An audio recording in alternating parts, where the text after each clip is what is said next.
usual, and I belong to Delhi. And as long as I know, it's the best place to live in. About me, my father is a central government employee. Since he has got a transferable job, I got to travel around. But the twist lies in the fact that he never got transferred out of Delhi, but I got to change 4 different schools in the city itself. That was for same reason. First one was a public school, so I got to a central one where I used to study along with friends. And during rainy seasons, more than studying, we used to work on getting our things done. So again, after another year, I got transferred to a better school where we used to go by school. And that was the ultimate school where I studied for 6 long years. And for a strange reason again, I got to change my school because that year first strike happened. And I was too young to travel by private bus, so my father decided. In spite of the fact that my brother continued to study in the same school for whole of his life. Since childhood, I always craved for freedom and did everything what I thought is about boundaries and didn't follow the rules. I remember when I was in first class, I used to pick bottle caps from the playground in exchange of a coffee from the canteen.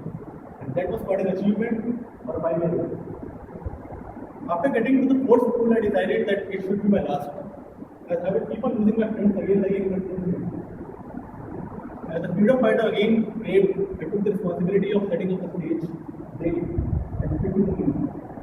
And for the last 4 years of my school, I took the responsibility and without any break. And then I realized that only the feeling of responsibility for something or someone will make you take the first step, be it in profession or personal life. Years passed, and I ended up in college and did a engineering course. And the course was remotely linked to my field of interest. I became an electrical engineer. I remember trying my first calligraphy in the first lecture of the very first day was a thought that the teacher was boring. Gradually, drawing during the lectures became a hobby and a habit. For which many a times I got scolded and thrown out of the class, which I totally did. 4 years of engineering passed with joy, fun, and lots of memories, and above all, making friends who stood by me when I was friends. As my graduation was ending, things started changing. As the job started. And my college was so famous that even the most of the employers were not able to locate it with Google Maps. So I was on my own. The very first job which I got carries a sweet and challenging memory. Last day of my college, last Viva and my interview coincided in the same day. I was lost. Leaving anyone for the other would be a challenging mistake. There was I, sitting in the company headquarters, 8:30 a.m., sitting idle for next 3 hours and no news. My professors keep on ringing me, asking for me. To which I replied, if I did the interview, there would be no use of the degree. They understood and gave me time. Finally, after 4 hours, I gave the interview, got an offer letter, and while signing the agreement, I asked the pretty lady who was in HR, what's my job profile? To which she asked with a horrible look, hey, you got an offer and now you are asking.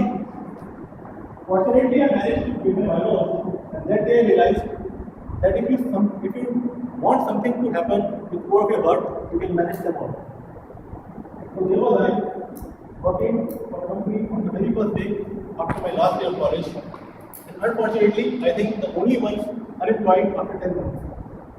But those 10 months taught me something and made me strong enough to work in hard times. And then 9 months of employment led me to find an alternative career. I got a job in digital marketing, but failed miserably. I left the job in 2 days, realizing that I cannot stay confined to a single chair for a whole day. So again, I turned back to my electrical side and joined a firm in Dubai. I had to get away from the comfort zone of my workplace and to be independent. And that time, a miracle happened. A savior came into my life as a sister who used to hate me for my stubborn and good in age. But when we started talking, she thought that I was not the one who she used to think earlier. We got bonded so well that she played the best part of my life and played the biggest part of my life. As someone said, loving someone deeply gives you courage, and being deeply loved by someone gives you strength. That is truly happened in my case. Working 2 long years, working with people from all the geographies, international geographies, I learned a lot. And one fact I want to share, like any citizen of the city who thinks that famous places are just for the foreigners and we can see them anytime. I missed to see Burj Khalifa for the very same fact. So I think we have to go back to the tourist visa to see that. The freedom fighter again great, and I left the job and I'm planning right now to have my own venture in food industry.